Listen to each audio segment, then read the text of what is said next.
começar esta reflexão com vocês, essa apresentação, trazendo algumas reflexões sobre a vida e as nossas atitudes. E essa é a primeira delas. Recentemente eu comecei uma aula falando sobre esta provocação. As pessoas questionam quando tem que investir em prevenção, quando tem que investir em alimentação saudável, suplementação, contratar um profissional para fazer um bom programa de treinamento. Tudo que tem a ver com saúde, as pessoas questionam e procrastinam. Existem exceções, evidentemente, e graças a Deus tem uma tendência aí de mudança. Mas o que na realidade custa caro não é saúde, o que custa caro é doença. E a primeira coisa que nós devemos fazer para promover a saúde é ter informação. Eu gosto muito dessa frase, a informação que você não tem pode estar lhe prejudicando e a ignorância não é uma bênção. Vamos falar aqui agora do panorama das doenças crônicas não transmissíveis, as famosas DCNTs, que tem tudo a ver com o que nós vamos compartilhar com vocês esta noite. Vejam que absurdo, elas respondem por 74% dos óbitos no Brasil. Quais são elas? Doenças cardiovasculares, neoplasias malignas ou cânceres, diabetes mellitus e doenças respiratórias crônicas. O que essas doenças todas têm em comum? Primeiro, levam muito tempo para se manifestarem, décadas, muitas vezes, então elas são insidiosas, silenciosas, e muitas vezes as pessoas não tomam providências, porque os sintomas não aparecem de imediato, como numa infecção aguda. Não são transmissíveis por um agente infeccioso, a propósito, não existem bactérias, vírus, fungos, protozoários transmitindo de um organismo para outro, as DCNTs. Entretanto, são transmissíveis por convivência. Então, elas são transmissíveis por contato social, porque a gente tende a adotar os valores, os comportamentos, as atitudes, as decisões daquelas pessoas com quem nós mais intimamente convivemos. Então, a gente tem que ter muito critério nesse aspecto. No máximo, 20% delas têm origem genética, portanto, isso nos traz o poder da escolha, sobre os 80%, que tem a ver com estilo de vida.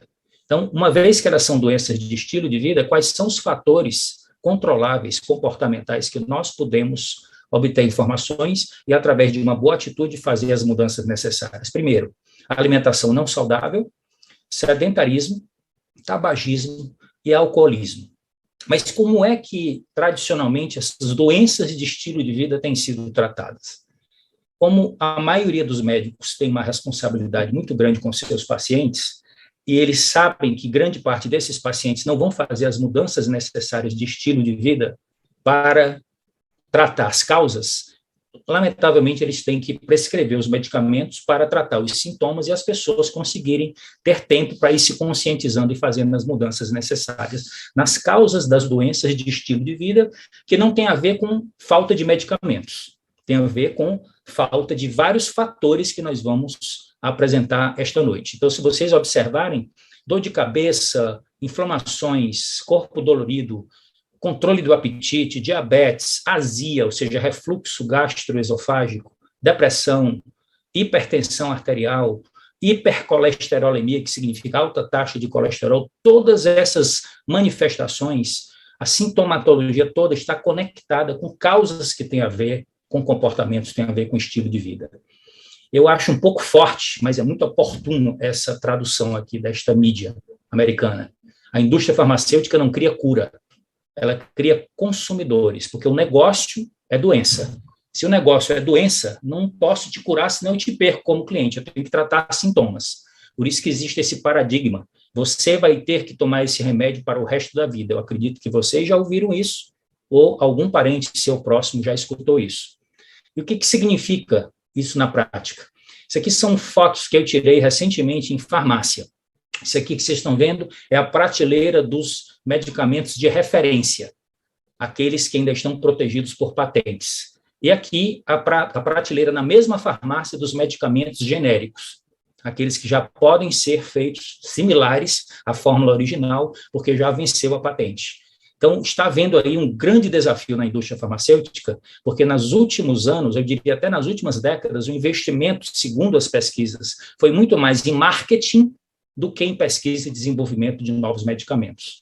Mesmo assim, O mercado farmacêutico global, estima-se que ele deve movimentar 1,5 trilhão de dólares até 2023.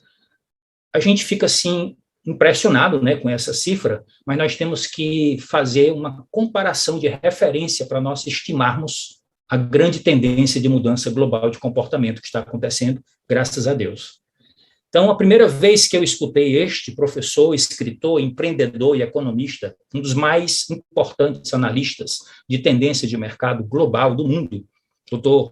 Paul Zempilzer, foi nos Estados Unidos no ano de 2002. E naquela ocasião, ele estava lançando o seu livro, A Revolução do Bem-Estar. E na palestra, ele fez uma estimativa. Na ocasião, o negócio de bem-estar movimentava 200 bilhões de dólares. Ele estimava que em 2005 chegaria a meio trilhão e em 2012 seria o primeiro trilhão da economia. Veja que coisa interessante que aconteceu. O Global Wellness Institute, que é uma instituição independente que faz pesquisas e publica suas estatísticas sobre o mercado de bem-estar, a economia global de bem-estar, no ano de 2013 para 2014, pela primeira vez ele publicou esta cifra, que o bem-estar agora é um negócio de 3,4 trilhões. Veja bem, ele tinha estimado que seria de 1 trilhão. E em 2013 para 2014 já tinha triplicado essa estimativa e já era 3 vezes o tamanho do negócio global da indústria farmacêutica. E agora, eu acabei de, este ano, ter acesso à última pesquisa desse instituto, e eles publicaram que a economia do bem-estar chegou a 4,4 trilhões em meio às interrupções da Covid-19. Isso é estimativa para o ano de 2020, e 2021 vai ser publicado agora, em 2022, mas a previsão deles é que se atinja 7 trilhões de dólares em 2025. Então, veja, o mercado de medicamentos são 1,5 trilhão em 2023, e a estimativa é que haja uma mudança tão grande no comportamento das pessoas, a mudança de valores do consumidor está em andamento, principalmente provocada por essa pandemia, onde a prevenção e o bem-estar assumiram uma importância muito maior, significa que o futuro desse mercado é simplesmente extraordinário para o nosso bem. A estimativa deles é que o crescimento anual seja de 10% até o ano de 2025, e eles já publicaram uma prévia de que, ano passado, a economia global de bem-estar chegou a 5 trilhões, sendo que, dos 11 mercados que compõem essa economia, 3 são os top, e eles juntos representam 2,9 trilhões, ou 58% da economia global de bem-estar. Primeiro, cuidados pessoais e beleza. Segundo, alimentação saudável, nutrição e controle de peso. E terceiro, atividades físicas.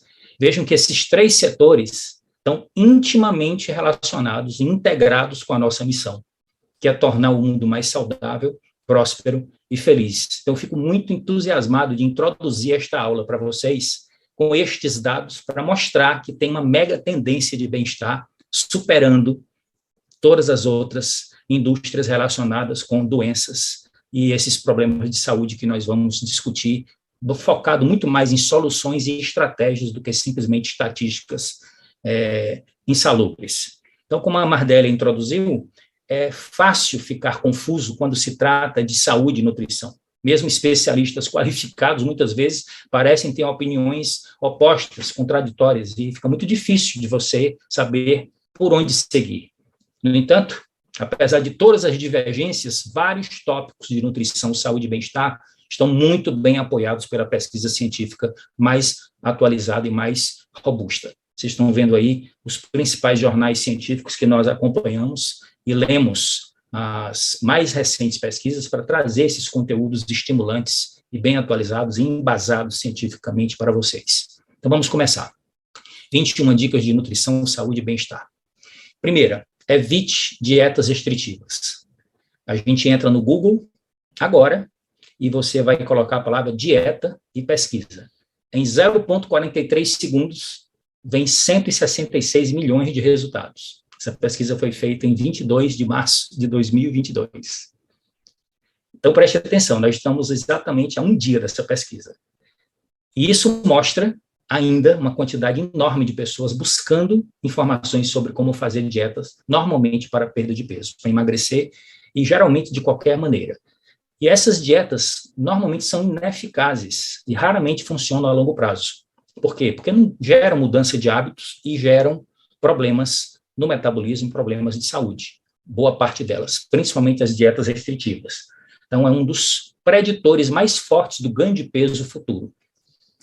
A doutora Sophie Derran, no seu último livro, 7 Pilares da Saúde Alimentar, ela fala que fazer dieta não funciona porque está comprovado que 95% das pessoas voltam ao peso anterior ou superior em um período de até 5 anos. E uma pesquisa científica recente fala que dieta restritiva desregula o cérebro, amigos. O estresse que ela provoca desregula o centro de controle da fome e de saciedade no hipotálamo, aumenta o apetite, diminui o metabolismo e você fica obcecado por comer, e principalmente comer aquilo que é proibido, que é excluído da dieta, aumenta o risco de transtornos, como a compulsão, e aumenta o comer emocional e o risco de engordar.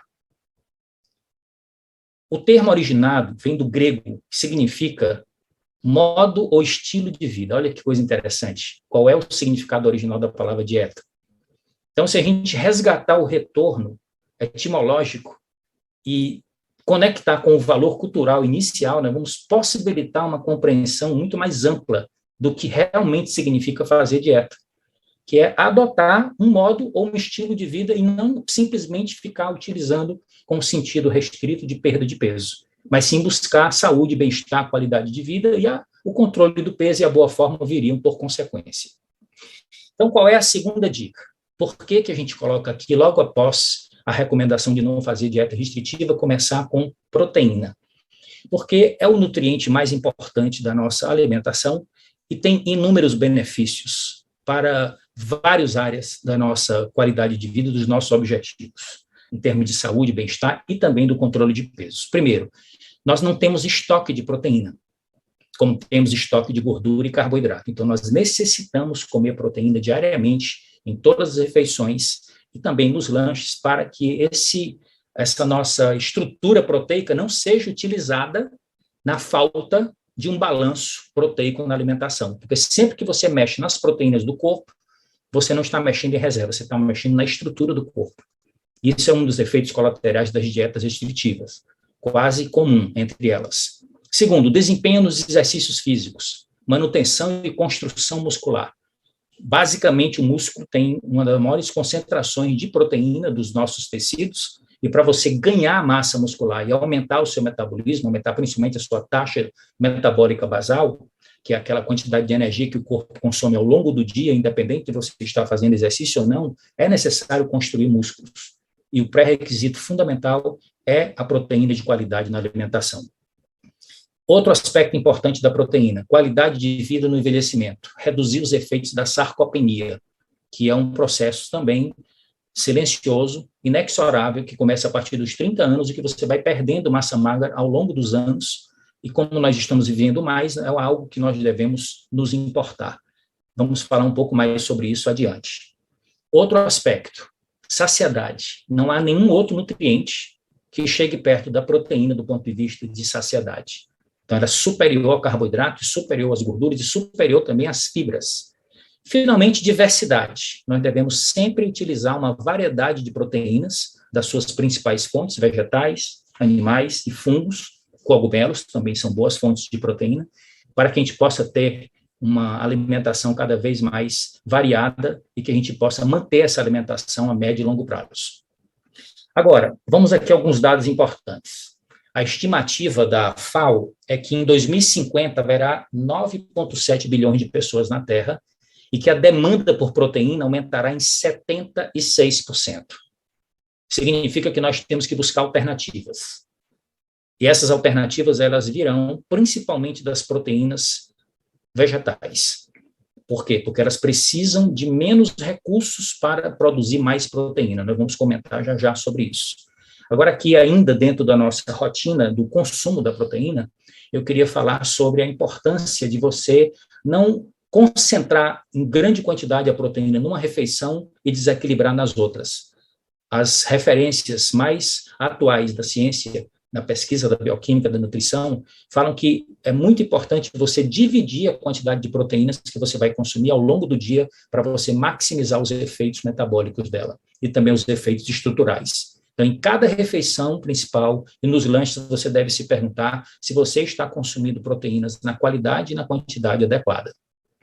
E aqui eu queria falar sobre a proteína vegetal, que é, por excelência, a rainha de todas, porque ela é a única proteína que tem todas as características bioquímicas e nutricionais das proteínas nobres que vêm de origem animais. Então, quando você fala da soja, você tem algo a mais. Por quê? Porque vai se tornar um dos alimentos básicos mais promissores, não só no presente, no futuro da humanidade, com esse aumento de demanda proteica. E a gente não vai ter só que pensar na saúde humana, mas também na sustentabilidade do nosso planeta. Aqui nós temos, numa única tela, várias informações importantes sobre a proteína.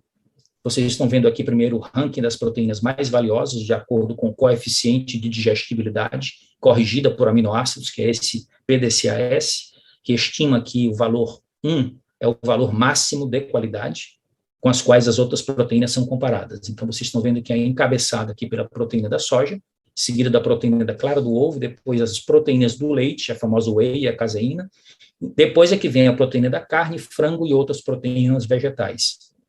Por que é tão importante a gente ter essa conscientização sobre a soja?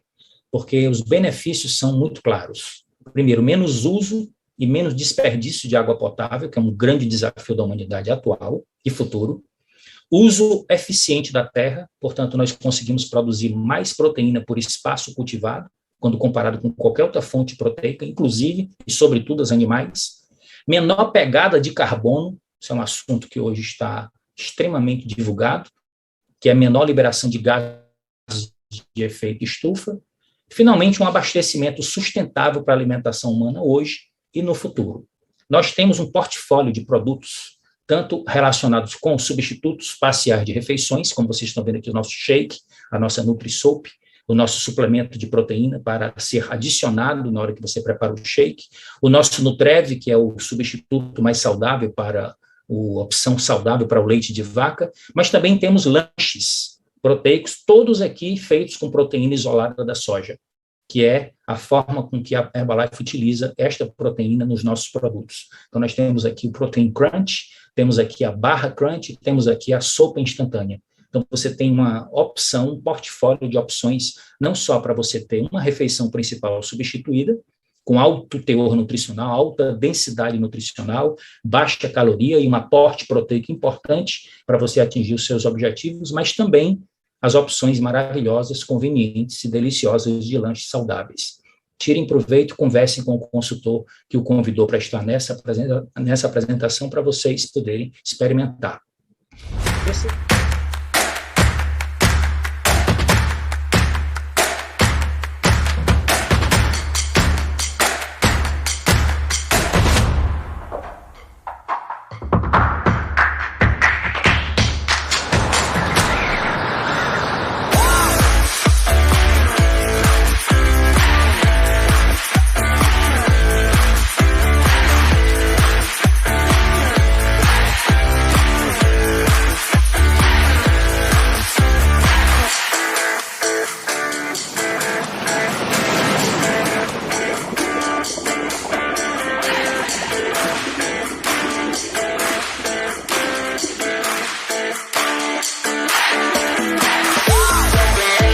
Ganhe uma dose extra de energia para todos os momentos.